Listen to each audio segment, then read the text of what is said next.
Today, we're covering the big news from NVIDIA. Also, we're going to talk about Bill Gates and how he may be softening his stance on climate disasters. Also, I'm introducing a new segment called Titan Tuesdays. This is when I cover a business titan and go over a quote they had or something they did and talk about how that can apply to us. Don't go anywhere. This is The Will Whiten Show.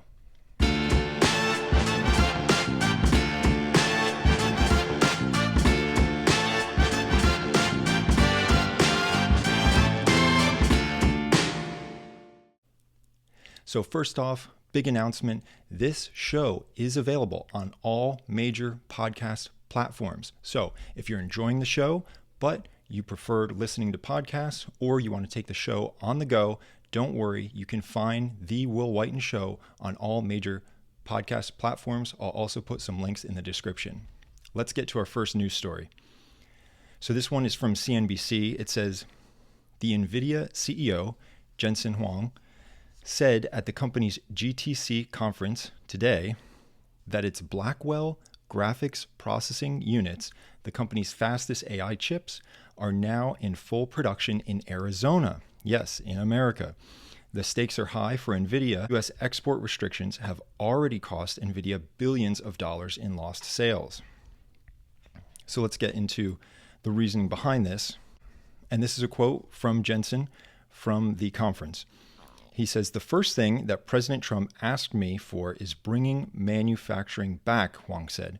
Bring manufacturing back because it's necessary for national security. Bring manufacturing back because we want jobs. We want that part of the economy. So this is clearly not something that's entirely self-driven by NVIDIA. He's saying that he got a request from President Trump to do this. He said President Trump came to him and said, we want you to onshore this. And of course, the President of the United States, the US government, they can pull all sorts of levers if companies don't play ball, if companies don't do what the administration wants. And now this can put companies in a difficult position. Obviously, administrations can come and go, so then companies may have to seesaw back and forth to just appease who's running the government at any given time. But I think there's some validity to this. President Trump is talking about a national security concern. And I think Jensen Huang understands that. Now, I believe the manufacturing was in Taiwan before. And so you could say, well, that's not directly in China. That's not directly, say, in Russia or a country that's very adversarial to us. But it is close to countries that are adversarial to us. And this gets to a bigger question when we're talking about national security. Let's talk about ship. So would you want your ships built in a foreign country that's much closer to an adversary, ships that are used for the US military? The answer is probably no. Say all of our ships were built in Southeast Asia. Say any country in Southeast Asia. Say all of our ships are built there, and then they're sent to America where we can use them to defend our country or send them around the world to defend our various interests. Well, if an adversary wanted to do us harm, well, they don't need to come to America to immediately do us harm then. They can just go to Southeast Asia and attack the shipbuilding industry there and get control of our ships that maybe weren't sent to us yet, and obviously get control of our entire ability to make ships. And with these chips, so moving away from shipbuilding, getting back to these chips, the NVIDIA AI chips, the same thing applies. We want to have control of this. We want to have control of these. We want to make sure that we're not in a position to be easily jeopardized by having these manufactured closer to an adversary. It's a much more aggressive move if an adversary wants to attack our semiconductors that are being manufactured in America, right? That has to be very bold. That would be, an apparent declaration of war if they had to come and attack those plants or to try and take control of those plants, because they'd have to come on U.S. soil to do that. But if they're being manufactured on non-U.S. soil, then it's a little bit easier. They can be a little less brazen to try and take advantage. The article continues. Demand for the company's GPUs remains high, with 6 million, this is a crazy number, 6 million Blackwell GPUs shipped in the last 4 quarters, Huang said Tuesday. NVIDIA expects $500 billion in GPU sales between the Blackwell generation, again, that's the most advanced chip that they make, and next year's Rubin chips combined. So this is a notable part of their business. That is a high sales figure. Now, that wasn't the only change. The article goes on to talk about another thing that NVIDIA announced. It says, additionally, Huang Tuesday said NVIDIA would partner with Finland-based Nokia, the cell phone company, to build gear for the telecommunications industry. And he said that was worth $3 trillion. The industry itself is worth $3 trillion. And as part of the partnership, NVIDIA will take a $1 billion stake in Nokia. So that's not a lot of money for NVIDIA. They're taking a stake in Nokia. He goes on, this is the CEO, our fundamental communication fabric is built on foreign technologies, Huang said. That has to stop. And we have an opportunity to do that, especially during this fundamental platform shift. And obviously he's talking about Huawei, right? That's a Chinese-based telecommunications company. And Huawei has chips within non-Chinese phones. Obviously they're in Chinese phones, but also in non-Chinese phones. And this is another concern. And so I'm sure this is something else that he's doing to get on the good side of the administration. But I think he probably agrees with it as well from, again, a national security concern. And so he's getting closer. This is almost like I don't know if I want to call this a vertical integration, but it's more closely integrating with in this case, cell phone provider to then make sure that's NVIDIA chips that go in those cell phones. And while Nokia used to be popular in America, I don't see Nokia phones anymore. I'm sure Nokia is probably very popular in Europe. And so if we want to remain allies with a lot of European countries and be able to assist them in maintaining their strength and independence, this is a good move. And of course, there's always theories around, well, if the phone has a Huawei chip in it, is there some control that the Chinese government can exert over that device? Whether it's outright controlling it or just spying on it, right? Do they include spyware capabilities? These are always questions that come up. And let's say TVs are another example. You may have heard this. Many TVs, if you look, TVs have become incredibly cheap. You can get a very large TV for $100. And have you ever asked yourself why that is? Well, the actual hardware of the TV is no longer the product. What the people who buy the TV, what the people are viewing is the product. Many of these TVs, in the settings, they list out that these TVs actually take screenshots of whatever is played on the TV. Not just if you have a certain app up that's through the smart TV. It could be if you plug something else into the TV, say like I guess we don't have too many DVD players anymore, but if you plug a DVD player in, or if you plug something else in to view home videos or something, the TVs are constantly taking snapshots. And it's not just one every few seconds, it's anywhere from 10 to, in some cases, 50 in 1 second. So effectively, it's a live stream. Your TV viewing is being live streamed back to the manufacturer. That is being sold to marketing companies so they can push you ads to buy more things. Maybe you're okay with this. Not just the marketing company bit, but what if these companies are hacked? Cyber attacks are very prevalent. What if a foreign adversary wants to somehow take this data and get a pulse on what tens of millions of Americans are viewing? This information to try and craft psychological warfare. This is a concern. And so just like the TVs, this can happen with cell phones.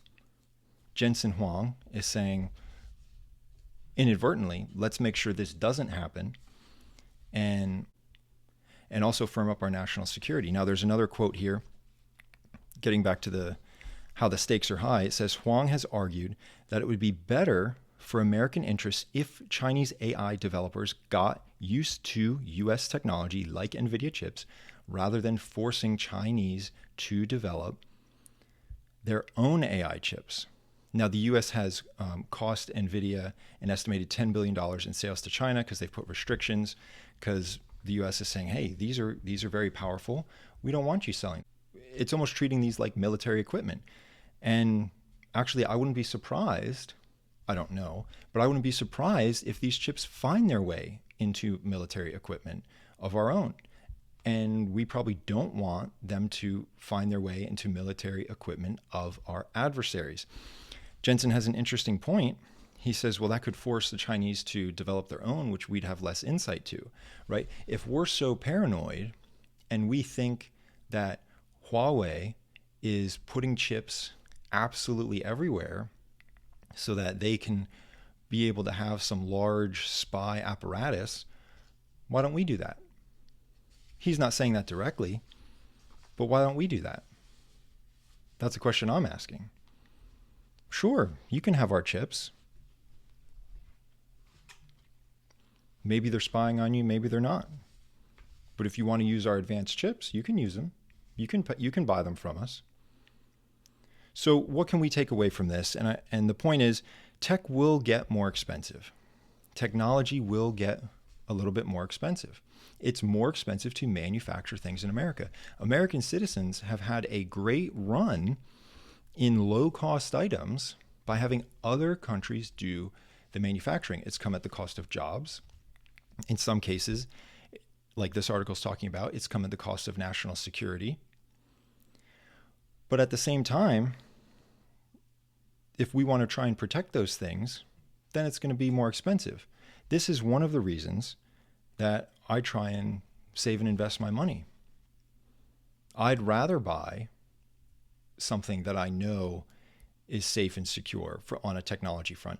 I'd rather buy a more expensive TV if I know 50 screenshots aren't being taken every second to be sent at a minimum to marketing companies and possibly foreign adversaries. I'd pay more for a cell phone if I knew that was the case with that cell phone. So that's the story on NVIDIA. Now we're going to get to our Titan Tuesday segment. So the first Titan is going to be James J. Hill. This is not the most common name that you've heard. I'll explain. This was a railroad magnate in the 1800s. So obviously there's other names that you would think of, such as Vanderbilt. James J. Hill, also very prominent during the time. There's a book on him called The Empire Builder. So some of the key points about his life is that he was extremely frugal. He was an avid learner, and he was also obsessed with efficiency.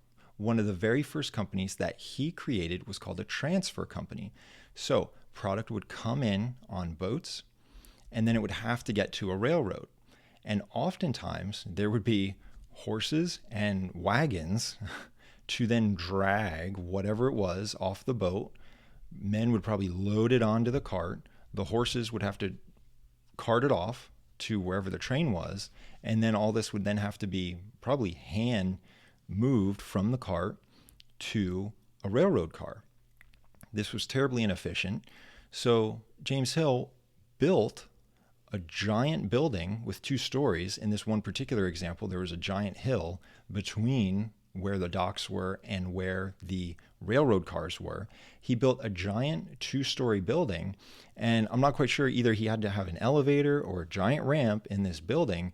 And so this got rid of the need for horse-drawn carriages. The product could simply be brought in the first floor of the building and then taken out on the second floor. And this expedited the process incredibly. And this was his first business, transferring products more quickly between these different modes of transportation. Can you imagine just relying on horses and carts? I understand that that was the reality for a very long time all over the world. But he looked at this and said, this is ridiculous. And by the way, the horses get tired. And by the way, they need to be fed. And by the way, after they get fed, they can create a mess. By building this giant warehouse in between that allowed for the easier movement of goods, it eliminated all of that. So he was very obsessed with efficiencies. And he has this quote that gets to his efficiencies and frugalities. And I'll read it to you. It says, if you want to know whether you are destined to be a success or a failure in life, you can easily find out. The test is simple and it is infallible. I'm sure you're on the edge of your seat right now. Are you able to save money? If not, drop out. You will lose. You may think not, but you will lose as sure as you live. The seed of success is not in you. Whew. That's from James J. Hill directly. That is a very, very stern and forceful quote. If you can't save money, drop out. You will lose. Now, I think this is very important, especially when it comes to high-income households. If your household is bringing in $250,000 a year, that's a high income. And if you are unable to save money on that income, you are doing something wrong. Something is not right. Something is not working. Now, I'm sure some of you will say, well, I'm taking extra money and I'm investing, and so then that's why I don't have any money left over. That's not what I'm talking about. I'm talking about if you're making $250,000, not investing, not saving anything, and blowing through it all, whether it be on a fancy car, a house that's too big, which comes with property taxes that are going to be too big, elevated lifestyle, eating out at restaurants constantly, taking lavish vacations, flying first class, or maybe trying to get a couple private flights a year. This applies directly to you. You are falling behind and you don't know it. By not saving and investing, there is a weakness there. And there's not a stress test happening, right? So if you do a stress test, you say, okay, this is our current situation, right? We're bringing in X, we're spending Y, and we either have something left over or not. And then you play it out and you say, what happens if a car breaks down? What would we do? What happens if one of us was in the hospital for several days? What would we do? What if one of us was disabled and our income was cut in half temporarily? What if one of us was disabled and our income was taken away forever? Pretty soon, if you do these stress testing exercises, you may realize that you are on very uneasy footing, despite having a high income and living a lavish life. All of these things, the high income can really compensate for these things and make you feel secure just because you're eating out every day. But if that high income goes away, what happens? Then reality will set in really quickly. So it's important to always focus on costs. And I'll give you an example of some extreme frugality. When I started working, I was making a decent salary, but it was by no means six figures or anything like that. I was working in Manhattan. I was living just outside. And when I bought my groceries on the weekend, I went to 2 different grocery stores. They were both a block away from me, but some of the products were cheaper at one grocery store than they were at another. And I made that little extra trip. Hey, I'm just going to go over here for 15 minutes to get this half. I'm going to go over here for 15 minutes to get this half of my groceries. And for some of you, that may seem frivolous. But personally, within me, there's that desire to try and save, to try and look for those little opportunities. Now, obviously, you can't take it to too many extremes. There's a point where some of this becomes, burdensome. But at the time, I didn't find it too burdensome, and I could save money then. I had a goal every month. Aside from my 401k, I had a goal to invest an additional $2,000. And so I started the month backwards, and I said, hey, I have to put $2,000 away. What am I left with? I have to make this remaining portion of money work now. And this is one of the ways that I did it. So it's important to then also, and I have to point this out, it's important to still focus on growth, because you can only cut so far. Say you get all excited and you say, we're going to cut everything down to the bone and then have all this money left over. We're going to invest for that rainy day so we have extra income in case something happens. But at the same time, you still have to look toward growth. You can only cut so far, and then you get to a point where if you want to create more, we'll call it profit in your personal life, You're going to have to up your income. And whether that's working more at a different job, working more at your current job to try and get a promotion and a bonus and other things like that. So, but it has to start with the ability to save. Because if you don't have the ability to save, and you're one of these examples, making $250,000 and blowing through it all, when you get that promotion and increase, and say you're making $300,000 a year with an extra bonus and whatnot, if you don't have the ability to save, you're going to be right back in the same position. You're going to have an elevated lifestyle. You're going to feel that that makes you secure when really you're on uneasy footing. And there's a great quote here. Dave Ramsey had a famous rant maybe almost 10 years ago. And here's a quote from it. And I think it really gets to the heart of this message. It says, "When you give your money to other people, you don't have it anymore."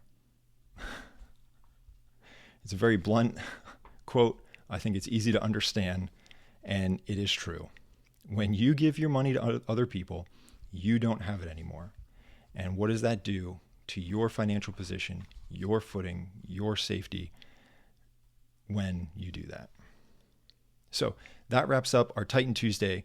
Thank you to the Titan, James J. Hill from the 1800s, who built incredible railroads that now turned into the BNSF, by the way. And thank you to him for his words about being frugal and how it all starts with being able to save money. Okay, we're going to move on to our final story, and this has to do with Bill Gates and climate change. It says Bill Gates, this is also from CNBC, softens the climate disaster approach, says the strategy needs to shift in an interview. Also, in a letter published Tuesday, today, Microsoft's co-founder Bill Gates said too many resources are going toward climate change instead of issues like welfare and poverty. Wow, that's a big comment. That is a big comment from Bill Gates. Bill Gates is famously known for many initiatives, but certainly from various climate change initiatives. He continues, climate is super important, but has to be considered in terms of overall human welfare, Gates told CNBC's Andrew Ross Sorkin in an exclusive interview. I didn't pick that position because everybody agrees with it. It's, I think, intellectually the right answer. And he's got a good point. So two things. One, if you look at less developed countries than America, they can struggle significantly when climate change targets are put upon them. America is in a great spot. We have a lot of energy. We have a very high standard of living, such that we can worry about different things when it comes to the environment. You can most likely, depending on where you live, but most likely in America, you can go onto your utility provider and say, hey, I only want to buy my electricity from renewable sources. You can do that. You have that choice. Many countries don't have that choice. And in some cases, being renewable or green or sustainable is more expensive than the alternative, such as perhaps using coal or oil. If you go to a very underdeveloped country who already has, say, an unstable electricity grid, and you don't actually have to go to such an underdeveloped country to do that. You can go to a moderately developed country that has a far worse power grid than America in terms of the stability of electricity.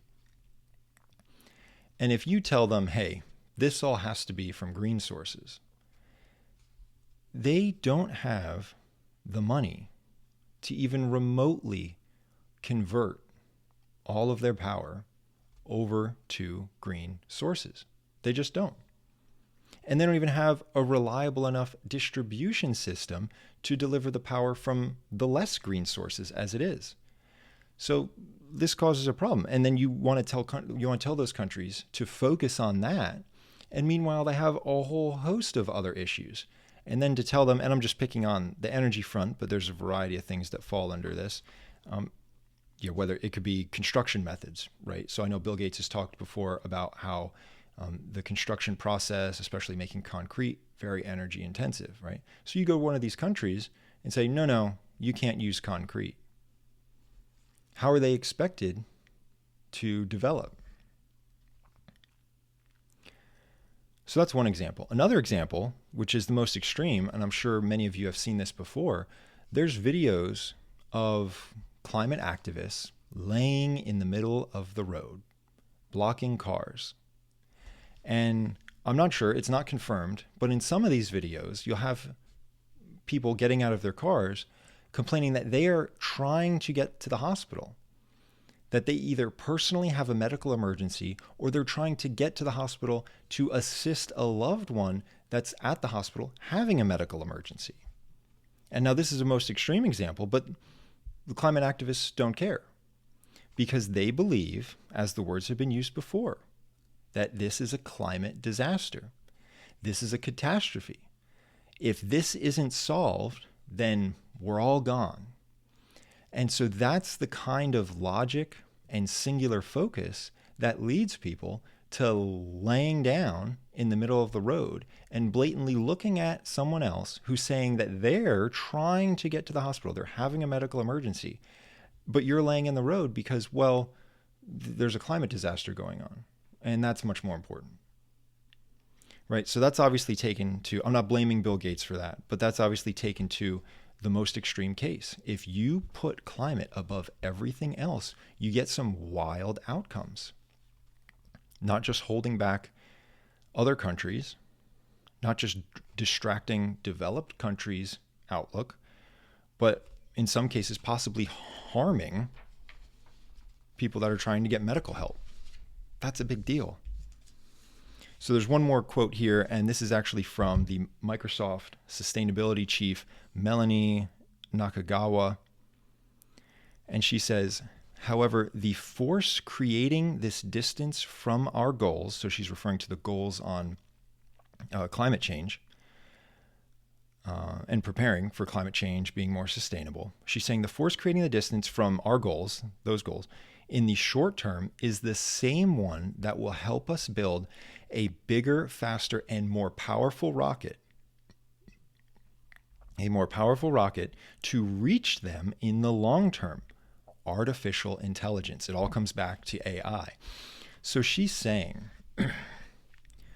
we have to build and focus on AI. We can't focus entirely on sustainability.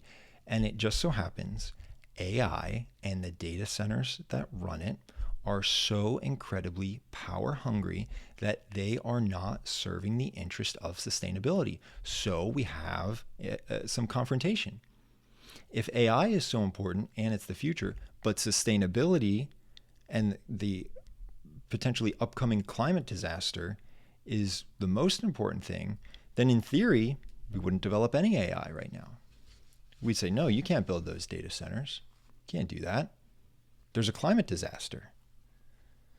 But she's saying, again, this is the head of sustainability at Microsoft. She's saying, hey, we have to sacrifice that sustainability goal right now. Because think of all the amazing things that we can create with AI as it gets more advanced. It may then provide the shortcut to solving a lot of sustainability issues. So we have to divert focus from sustainability for now in the hopes that we can return to it and tackle it more effectively. Because if we only focus on sustainability and we ignore AI, then sustainability may be much further off. So we have to take a step back in order to leap forward toward the sustainability goals. So obviously, when this comes to us, I think it's important, and I think we should act the same way that Microsoft is acting. I think it's important that we focus on sustainability. That's fine. But again, don't let it be all consuming. And so again, I'm not saying don't focus on it. You can focus on it. And oftentimes, if you buy things that are made more sustainability, perhaps they're made with less chemicals and they're healthier for you too. And it's healthier to have in your house, the more sustainable product, whatever it is. And that's fine. But at the same time, just like Bill Gates is saying, just like Microsoft is saying, don't let it consume you entirely. It is not the one and only goal. There are multiple goals, and we need to pay attention to all the other goals too, and work on them together in a holistic view to try and move forward. So that's the takeaway there. Thanks for listening. Have a good night.